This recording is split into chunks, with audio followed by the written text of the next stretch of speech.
Congressman Randy Fine, who basically thinks that if it comes to a choice between dogs and Muslims, he'll choose dogs. You've heard his explanation. What did you make of it?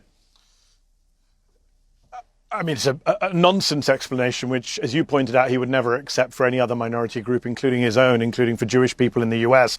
I'm glad you pushed him on his horrific bigotry. Although I would say that one thing that was missing from that interview was the context, right? Anyone watching Randy Fine for the first time might think it was just this one tweet that we're debating. This man has a long history of bigotry, Piers, as you know. A day before he tweeted about picking dogs over Muslims, he tweeted Palestinian is a synonym for evil. All Palestinians are evil, according to him. In the past, he's called for the nuking of Gaza. He said starve away when people have talked about Palestinian children starving. He cheered and celebrated on Twitter when someone sent him a picture of a dead Palestinian baby. He said, thank you very much.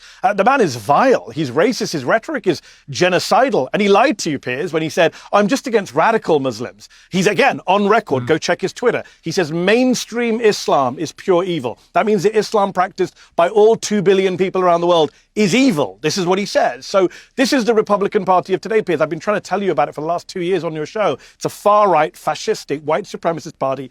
If Randy Fine said that about any other group, we would be saying that is Nazi rhetoric from the 1930s and 40s. Well, I wouldn't judge the whole Republican Party by what Randy Fine says. I do think he's an outlier. Well, why haven't they censored him? Why haven't they called him out? They're complicit. But Piers, they're complicit. Well, right? They should. I agree, they should. Silence is complicity. Yeah. And Speaker but when Johnson Megyn Kelly he's never done anything to Randy Fine. When Megyn Kelly lined up to condemn him, that was a good thing, right?